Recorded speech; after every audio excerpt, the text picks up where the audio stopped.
Scialli and Jubin Dave talking about Trolls World Tour. How small can you go?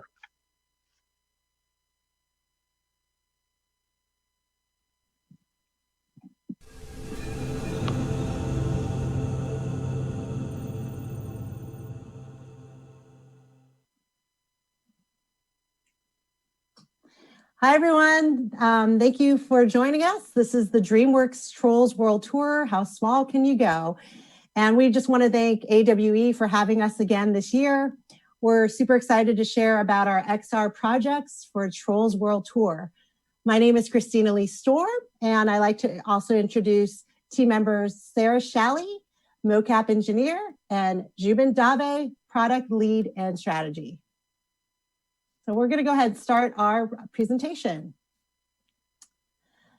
The Advanced Creative Technology Group at DreamWorks utilizes emerging technologies like AR, VR, real-time rendering, virtual production, and motion capture to advance DreamWorks IP.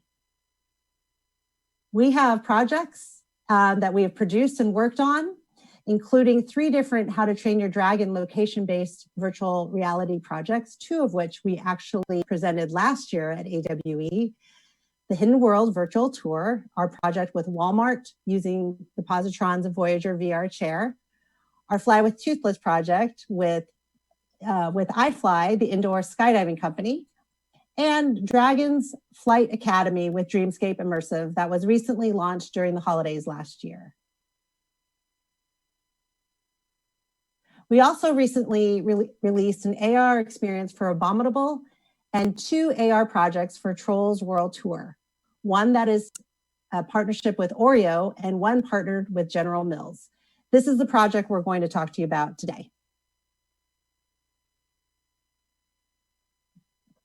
We like to take you on the journey of this project from concept to deployment. We'll describe some of the process we underwent for the project, as well as go into some of the technical hurdles that we faced. But let's first talk about Trolls.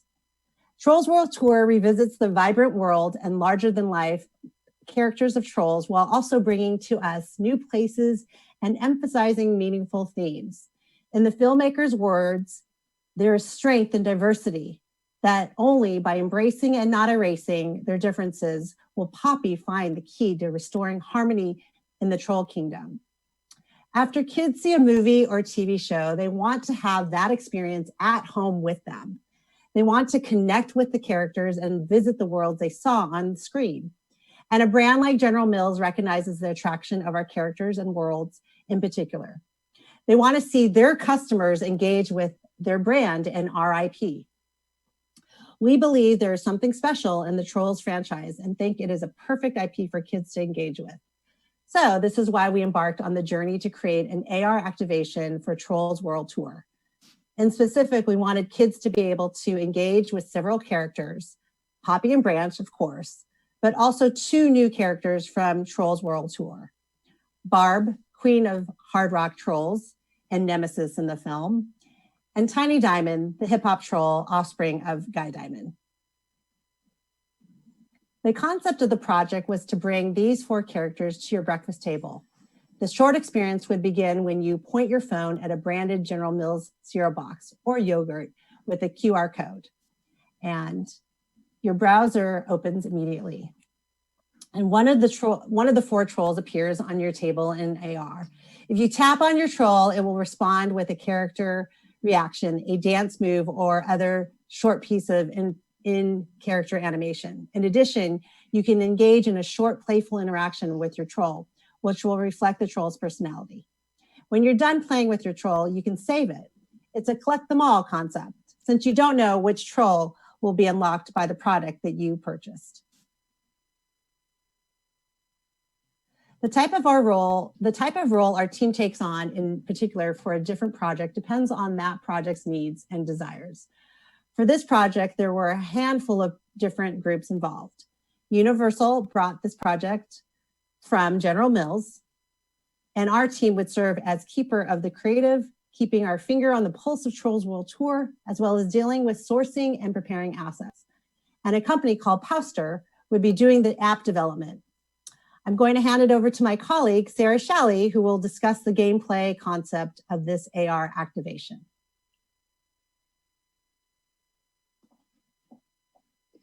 One of our first tasks was ideating on the creative, especially helping define how this interactivity might work. This was a task that I, in particular, was involved with. There were several constraints we were given. There shouldn't be a formal lose state. The player should have positive reinforcement for their actions. The concept should be simple and easy in without much explanation. And of course, stay true to the brand. My approach was to start from character and think thematically and emotionally, and then use that to dictate what kinds of mechanics I could propose. I aimed to pitch a variety of mechanics to spark everyone's imaginations, so I looked at a lot of existing Trolls material. Poppy is our resident party queen. She would never pass up the opportunity for a dance party and would be thrilled to have a dance partner. In this concept, we were interested in bringing Poppy's dancing to life, so we proposed a light rhythm interaction in the vein of Dance Dance Revolution. You could tap to either side of Poppy at the right time, and she would dance to the music. The goal was for it to feel like a musical collaboration between you and Poppy, so the more your timing was in sync with Poppy's dancing, the more the party hopped. I proposed several potential feedback elements for this concept. Glitter fireworks after a particularly awesome combo, and a party meter that would gradually fill as your dance skills progressed. It could also serve as a timer. When the meter filled, there would be one final big finish, and then the party would be over. Barb's goal in life is simple. Her true passion is rocking out. A musician to the core, I would imagine she'd be pleased if her music reached her audience. So I thought of the player in the audience role, with music literally reaching the audience, as inspired by the graphical lightning bolt elements representing her music in the movie. I proposed a mechanic where you would have to physically move your phone to try to catch lightning bolts, with Barb in the center happily firing them off as she strums her guitar. The more you catch, the harder Barb can rock out. When I thought of Branch, I immediately thought of his survival instincts. I imagined the nervous energy of Branch out in the world, dodging traps and stockpiling materials for his bunker. For this concept, I imagined the player as embodying the role of Branch and controlling him in a more traditional game relationship than the one I proposed for Barb. I thought of an AR infinite runner where Branch is in place in the center of the table as different elements roll past him like an invisible conveyor belt. Items he needs to gather for his bunker, holes and traps to dodge or jump over. Another iteration of this mechanic streamlined the gameplay a bit and fused this with a similar timing mechanic to that in Poppy's concept. Instead, Branch is standing on top of a giant guitar, still running in place in the center, and the items are floating past him along guitar strings. The player can tap a button corresponding to the color and pattern of one of the strings to jump over to it and collect the good items, or jump to a different string to dodge the bad items. This tied music back into the concept and brought it closer to those for Poppy and Barb's.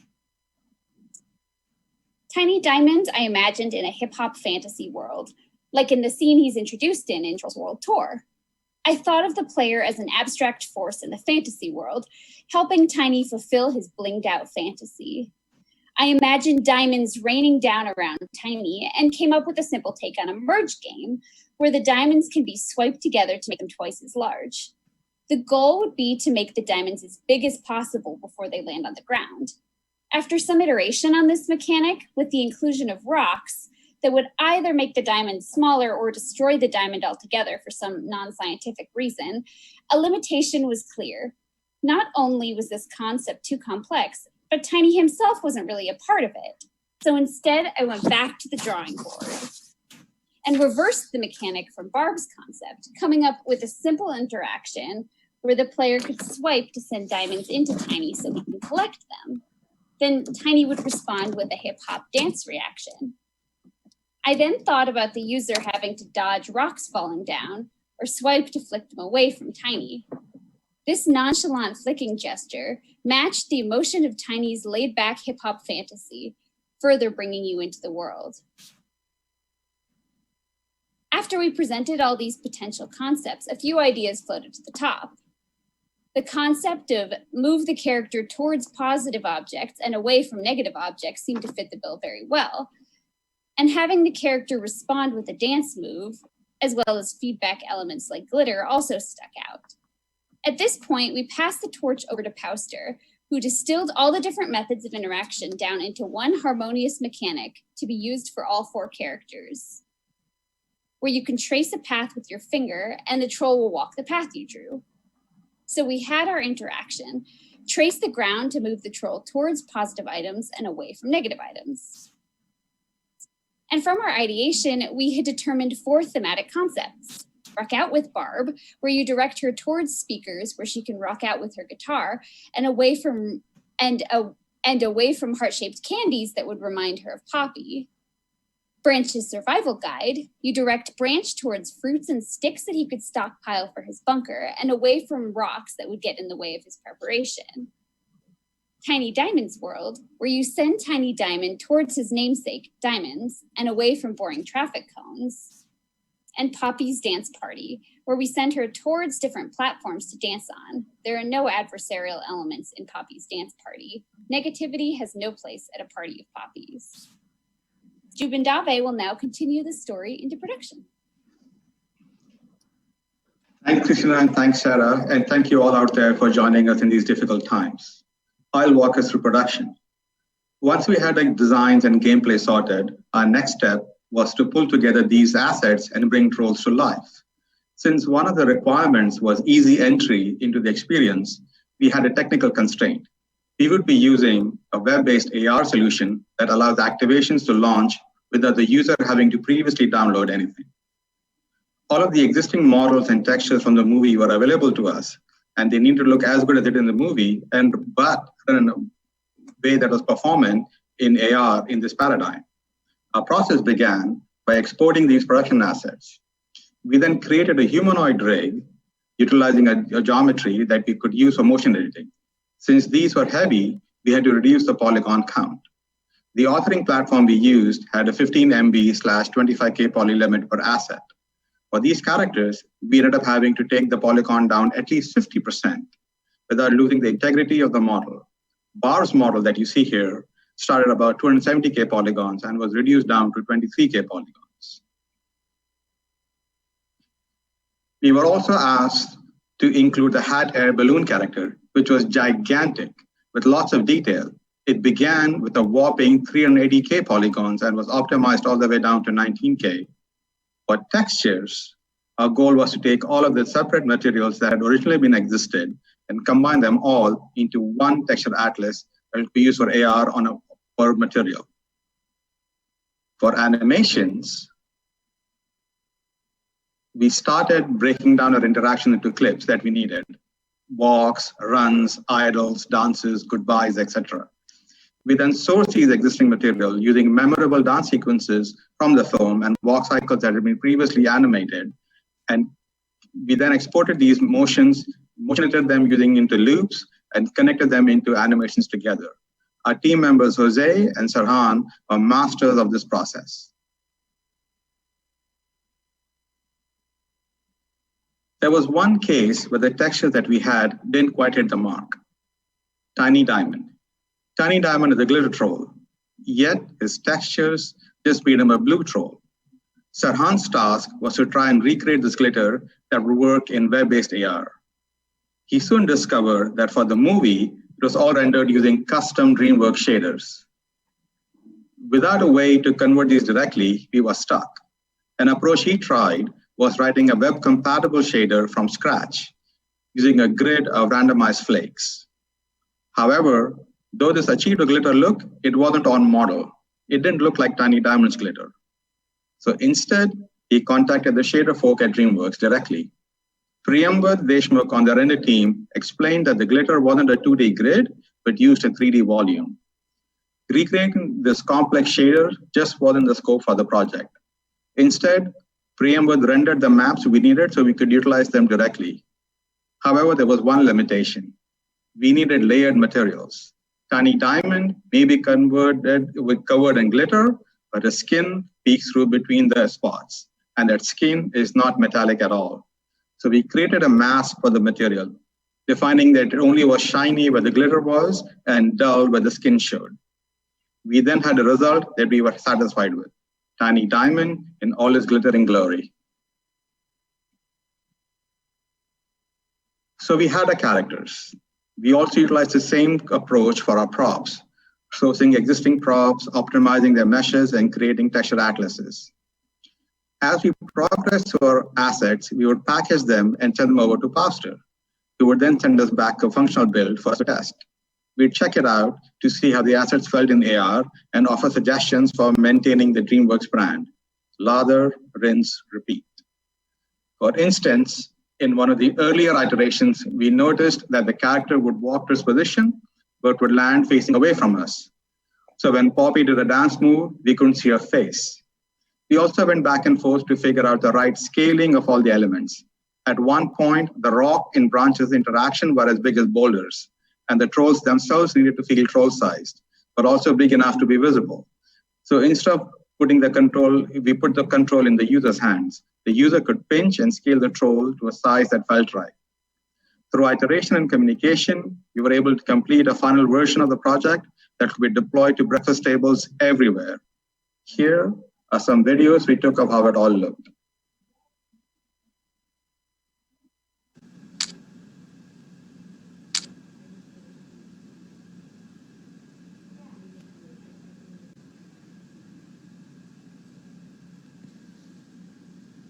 Let's get this party started.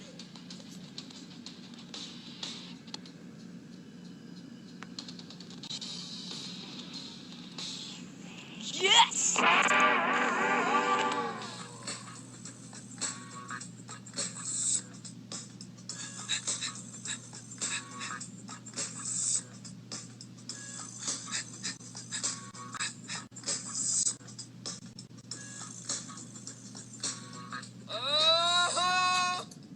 Let's go, everybody.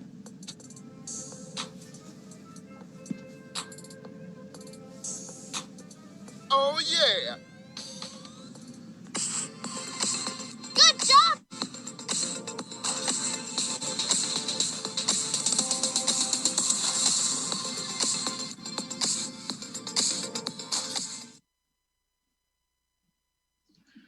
This quest to bring trolls into your kitchen was a pretty significant undertaking. Converting our assets into a form that was smooth for web-based AR required a lot of trial and error. One of the biggest suggestions we can make for experiments like these is to remember that we aren't working in isolation, though it feels like that nowadays. The problem you're facing might have been tackled by a colleague in another department, and the easiest way to find out how something works, like a confusing shader, is to ask for help. Our world may sometimes seem as far apart as the worlds of the Trolls World Tour, but the kingdom is more knowledgeable and harmonious, and we embrace, not erase. Thank you.